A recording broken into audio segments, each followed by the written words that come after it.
धन निरंकार जी। साथ संगत जी, प्यार से कहना धन निरंकार जी। आज हम सब मिलकर एक बहुत गहरे विषय पर विचार करेंगे। वह विषय जो हर भक्त के मन में उठता है, इस प्रभु, इस निरंकार को पाने का सबसे सरल, सबसे गुप्त उपाय क्या है। हम संतों महात्माओं को सुनते हैं, गुरुओं की वाणी पढ़ते हैं और हर कोई हमें यही बताता है कि इस जीवन का लक्ष्य प्रभु को पाना है। लेकिन कैसे? क्या कोई ऐसा रहस्य है जिसे जानकर हम आसानी से उस मंजिल तक पहुंच सकते हैं? साथ संगत जी, हमने प्रेमानंद जी महाराज का एक वीडियो देखा था जिसमें उन्होंने इसका बहुत सुंदर उत्तर दिया था और इसका उत्तर हमारे ही धर्म ग्रंथों में भी छिपा है। श्रीमद् भगवद गीता में अर्जुन भी भगवान श्री कृष्ण से यही प्रश्न करते हैं। तब भगवान उन्हें जो मार्ग दिखाते हैं वही हमारे लिए भजन का सार है। भगवद गीता के अध्याय 12 श्लोक 2 में भगवान कहते हैं, मय्यावेश्य मनो ये माम नित्य युक्ता उपासते श्रद्धया परयोपेतास्ते मे युक्त तमामताः। अर्थात जो भक्त अपने मन को मुझ में एकाग्र करके निरंतर मेरे भजन सिमरन में लगे रहते हैं और परम श्रद्धा के साथ मेरी उपासना करते हैं, वे मेरे द्वारा सर्वश्रेष्ठ योगी माने जाते हैं। साथ संगत जी, ध्यान दीजिए, भगवान ने 3 बातें कही है। पहला, मन को मुझ में लगाना। दूसरा, निरंतर भजन सिमरन में लगे रहना। और तीसरा, परम श्रद्धा रखना। यही है वह गुप्त उपाय। यह कोई तंत्र मंत्र या फिर कोई बाहरी क्रिया नहीं, बल्कि मन की एक अवस्था है, एक लगन है। जैसे कि व्यापारी हर समय अपने व्यापार के बारे में सोचता है, वैसे ही एक भक्त का मन हर समय इस निरंकार से जुड़ा रहना चाहिए। लेकिन यह होता कैसे है? इसके लिए चाहिए परिश्रम, भजन में कठोर परिश्रम। जब तक हम अपने आराम को, अपनी नींद को, अपनी सुख सुविधाओं को भजन के लिए त्यागने का परिश्रम नहीं करेंगे, तब तक कृपा का अनुभव कैसे होगा? साथ संगत जी, श्रीमद् भागवत महापुराण में एक बहुत सुंदर प्रसंग आता है, दामोदर लीला। एक दिन बाल कृष्ण ने बहुत शरारतें की, माखन खुद भी खाया और बंदरों को भी लुटा दिया। जब मैया यशोदा को पता चला तो वे हाथ में छड़ी लेकर कान्हा को पकड़ने दौड़ी। अब आप सोचिए साथ संगत जी, जो परमात्मा पूरे ब्रह्मांड को अपनी मुट्ठी में रखते हैं, जिन्हें बड़े बड़े योगी अपने ध्यान में नहीं पकड़ पाते, उन्हें मैया यशोदा पकड़ने चली है। भगवान आगे आगे भाग रहे हैं और मैया पीछे पीछे।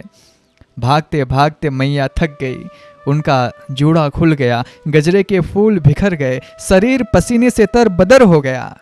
उन्होंने भगवान को पकड़ने का बहुत परिश्रम किया। जब भगवान ने देखा कि मेरी मैया मुझे पकड़ने के लिए कितना परिश्रम कर रही है, वह थक गई है, तो वे कृपा करके खुद ही रुक गए और मैया ने उन्हें पकड़ लिया। लेकिन कथा यहाँ खत्म नहीं होती। मैया ने सोचा कि इसे उखर से बांध दूं ताकि यह और शरारतें ना करे। वे रस्सी लाई, लेकिन रस्सी 2 अंगुल छोटी पड़ जाती थी। वे और रस्सी जोड़कर लाई, वह भी छोटी पड़ गई। घर की सारी रस्सियां जोड़ दी, पर हर बार रस्सी 2 अंगुल छोटी ही रह जाती। मैया हैरान, परेशान और पसीने पसीने हो गई। उनका सारा बल, सारा प्रयास विफल हो गया। संतो, जब उन्होंने थक कर हार कर भगवान की ओर देखा, मानो कह रही हो कि कान्हा, मैं हार गई रे, अब तू ही बता मैं क्या करूं। साथ संगत जी, जैसे ही मैया ने अपने बल का अहंकार छोड़ा और पूरे तरह से भगवान पर निर्भर हो गई, वैसे ही भगवान स्वयं उस बंधन में बंध गए। इसका सार यह है कि रस्सी का 2 अंगुल छोटा पड़ना 2 चीजों की कमी को दिखाता है संतो। पहली, भक्त का परिश्रम और दूसरी, भगवान की कृपा।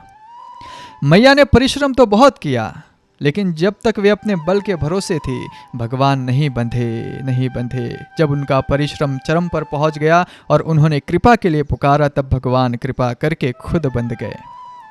साथ संगत जी, यही भजन का सार है।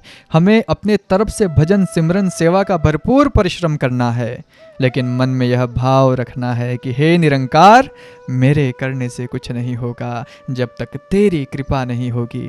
जब भक्त का परिश्रम और प्रभु की कृपा मिल जाती है तभी बात बनती है।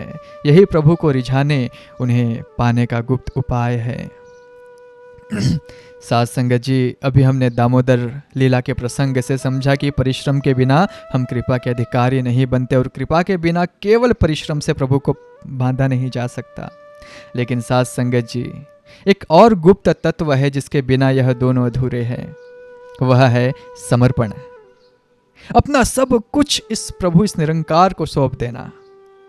श्रीमद् भागवत गीता के अध्याय 9 श्लोक 27 में भगवान श्री कृष्ण स्वयं इस रहस्य को खोलते हैं। वे कहते हैं, यत करोसि यदस्नासि यद जुहोसि तदास्यत यत तपस्यसि कौन्तेय तत् कुरुस मदर्पणम। अर्थात हे अर्जुन, तुम जो भी कर्म करते हो, जो भी खाते हो, जो भी हवन या फिर सेवा करते हो, जो भी दान देते हो और जो भी तपस्या यानी भजन करते हो, वो सब मुझे समर्पित करते हुए करो। साथ संगत जी, यही है भजन को 24 घंटे की अवस्था बनाने की कला। हमारा हर काम, हर श्वास जब प्रभु को समर्पित हो जाती है तो वह कर्म बंधन नहीं बल्कि भक्ति बन जाता है। भक्ति, हम सोचते हैं कि भजन का मतलब सिर्फ माला फेरना या फिर सुमरन में बैठना है। नहीं, वह तो शुरुआत है। असली भजन तो तब है जब आपका चलना, बोलना, खाना, सोचना सब कुछ प्रभु की याद में हो। जब आप परिवार की जिम्मेदारी निभा रहे हो तो यह सोच कर करें कि मैं निरंकार के दिए इस परिवार की सेवा कर रहा हूँ।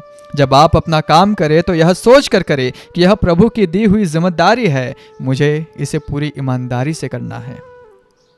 इस समर्पण का सबसे बड़ा उदाहरण हमें भक्त शिरोमणि राजा बलि की कथा में मिलता है। सासंग जी, राजा बलि बहुत बड़े दानी और बहुत बड़े भक्त थे। उन्होंने अपने पराक्रम से तीनों लोकों पर अधिकार कर लिया था। उनके यज्ञ के समय भगवान विष्णु वामन का रूप धरकर एक छोटे से ब्राह्मण बालक बनकर उनसे दान मांगने आए थे। वामन भगवान ने राजा बलि से केवल 3 पग भूमि मांगी थी। बलि के गुरु शुक्राचार्य जी समझ गए कि यह कोई साधारण बालक नहीं, स्वयं नारायण है। उन्होंने बलि को दान देने से मना कर दिया। लेकिन राजा बलि ने कहा, गुरुदेव, अगर स्वयं भगवान मेरे द्वार पर भिखारी बनकर आए हैं तो इससे बड़ा सौभाग्य क्या होगा, मैं दान अवश्य दूंगा। और उन्होंने संकल्प ले लिया। भगवान वामन ने अपना विराट रूप धारण किया। एक पग में पृथ्वी, दूसरे पग में स्वर्ग नाप लिया। अब तीसरा पग रखने के लिए कोई स्थान ही नहीं बचा। भगवान बोले, राजन, मैंने 2 पग में सब कुछ नाप लिया, अब तीसरा पग कहाँ रखूं? तुम्हारा वचन झूठा हो जाएगा। साथ संगत जी, उस समय राजा बलि के पास अपना कहने को कुछ नहीं बचा था सिवाय अपने शरीर के। उन्होंने बिना एक पल सोचे अपना सिर झुका दिया और कहा कि प्रभु, अब मेरा यह शरीर ही बचा है, आप तीसरा पग मेरे सर पर रख दीजिए। यही है साथ संगत जी परम समर्पण। अपना मैं, अपना अहंकार, अपना सर्वस्व जब प्रभु के चरणों में रख देते हो, जब बलि ने अपना सब कुछ समर्पित कर दिया तो भगवान उनसे इतने प्रसन्न हुए कि वे स्वयं उनके द्वारपाल बनकर खड़े हो गए। जिसने अपना सब कुछ भगवान को दे दिया, भगवान स्वयं उसके हो गए। तो साथ संगत जी, गुप्त उपाय क्या हुआ? पहला, भजन में परिश्रम। आलस्य और प्रमाद को त्याग कर, अपने सुख आराम को त्याग कर भजन सिमरन के लिए कठोर मेहनत करना। दूसरा उपाय है पूर्ण श्रद्धा। गुरु और निरंकार के वचनों में अटूट विश्वास कि वह जो कर रहे हैं मेरे भले के लिए ही कर रहे हैं। और सबसे महत्वपूर्ण, समर्पण। अपने हर कर्म को, हर विचार को और अंत में अपने मैं को भी इस निरंकार के चरणों में समर्पित कर देना। जब यह तीनों चीजें जीवन में उतर जाती है तो कृपा का सागर उमड़ पड़ता है। फिर हमें ईश्वर को पाने की कोशिश नहीं करना पड़ता, ईश्वर स्वयं हमें ढूंढते हुए चले आते हैं और हमारे जीवन के डोर अपने हाथ में ले लेते हैं। आइए संतो, हम मिलकर आज यही अरदास करें कि हे निरंकार, हे सदगुरु, हमें ऐसी सुमति दो, ऐसी शक्ति दो कि हम परिश्रम, श्रद्धा और समर्पण के साथ निरंतर आपके सुमिरन में लगे रहे और बस आपके लायक बन सके, ऐसी कृपा हम पर करो और अपने इस मनुष्य जीवन को सफल कर पाए, ऐसी रहमतें बख्शे।